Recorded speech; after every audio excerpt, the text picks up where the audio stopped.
கர்த்தராகிய இயேசு கிறிஸ்துவின் நாமத்தினாலே நான் உங்களை வாழ்த்துகிறேன். இந்த ஆசீர்வாதத்தின் விடியல் என்று சொல்லக்கூடிய இந்த நிகழ்ச்சியிலே இந்த காலை வேளையில் உங்களை சந்திப்பதில் மிகுந்த மகிழ்ச்சி அடைகிறேன். இந்த நாளில் நான் உங்களோடு கூட பகிர்ந்து கொள்ளும்படியான தேவனுடைய வார்த்தை ரோமருக்கு எழுதின நிருபம் 10ஆம் அதிகாரம் 11ஆம் வசனம். அவரை விசுவாசிக்கிறவன் எவனோ அவன் வெட்கப்படுதல் என்று வேதம் சொல்லுகிறது. வேதம் சொல்லுகிறது என்று சொல்லக்கூடிய காரியம் கர்த்தர் சொல்லுகிறார் என்று சொல்லக்கூடிய தேவன் சொன்னதைத்தான் இந்த வேத புஸ்தகத்தில் எழுதப்பட்டிருக்கிறது. எனவே இந்த வார்த்தையின்படி அவரை விசுவாசிக்கிறவன் எவனோ அவன் வெட்கப்படுதல் என்று இங்கே சொல்லப்பட்டிருக்கிறது. இந்த வசனத்தின்படி ஆண்டவரை நான் உம்மை விசுவாசிக்கிறேன், நீர் அதை அறிந்திருக்கிறீர் கர்த்தாவே, நீர் என் வாழ்க்கையில் இதை நான் ஜெபித்து நான் விசுவாசித்து அந்த விசுவாசத்தோடு காத்திருக்கிற காரியத்தை எனக்கு கொடுக்க உண்மையுள்ளவராக இருக்கிறீர் சொல்லி நான் காத்திருக்கிறேன். நீர் என்னை வெட்கப்படுத்த மாட்டீர் என்று சொல்லி நான் அறிந்து கொண்டேன். நான் உமக்காக நான் காத்திருக்கிற ஆண்டவரை, நீர் என் வாழ்க்கையில் நாம் துதிக்க முடியாது என்னை ஆசீர்வதின்னு சொல்லி தேவ சமூகத்தில் கேளுங்கள். கர்த்தர் நிச்சயமாய் உங்கள் விசுவாசத்தை பார்த்து நிச்சயமாய் உங்கள் வாழ்க்கையில் நீங்கள் விரும்பினதை கொடுத்து நிச்சயமாகவே உங்களை ஆசீர்வதித்து உங்கள் வாழ்க்கையில் மகிழ்ச்சி சந்தோஷம் பெருக பண்ணுவார், ஆசீர்வாதம் பெருக பண்ணுவார். இந்த விசுவாசத்தோடு ஜெபிப்போம். நல்ல பிதாவே, நன்றியோடுமை துதிக்கிறோம், சோத்திரிக்கிறோம்.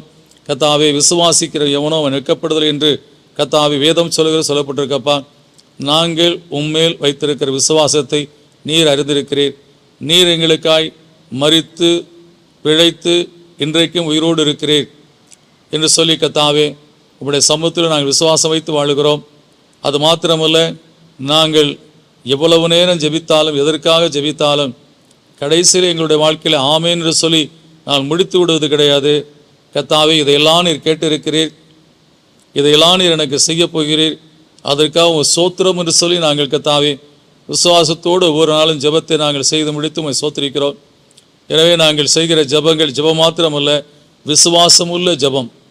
அப்படியாய் கர்த்தாவே, விசுவாசத்தை உம்முடைய நாமத்தின் மேல் வைத்து உம்முடைய வார்த்தையின் மேல் வைத்து உம்மேல் வைத்து நாங்கள் ஜெபித்திருக்கிற ஜெபங்களுக்கு பதில் செய்வீர் என்று சொல்லி நாங்கள் எதிர்பார்ப்போடு கர்த்தாவே உம்முடைய சமூகத்தில் ஜெபிக்கிறோம். அப்படியா உம்முடைய பிள்ளைகள் உம்முடைய நாமத்தினால என்னென்ன காரியத்தில் உம்முடைய சமூகத்தை நோக்கி சொல்லி இருக்கிறார்களோ அத்தனை காரியங்களையும் விசுவாசம் வைத்து காத்து கொண்டிருக்கிறார்கள். அந்த பிள்ளைகள் மகிழ்ச்சியோடு நம்ம துதிக்க முடியாய் அவர்களுக்கு ஜெபத்துக்கு பதிலை அனுப்பி அதன் மித்தம் அந்த குடும்பங்கள் மகிழ்ந்திருக்க அருள் செய்தலும் பிதாவே, இயேசுவின் நாமத்தில் கேட்க நல்ல பிதாவே, ஆமென். நீங்கள் ஜெபித்தது மாத்திரமல்ல, விசுவாசத்தோடு ஜெபித்திருக்கிறீர்கள். நான் ஜெபித்ததை கர்த்தர் கேட்டிருக்கிறார், அவர் செய்வார் என்று சொல்லி நீங்கள் செய்த ஜெபம் விசுவாசமுள்ள ஒரு ஜெபம்.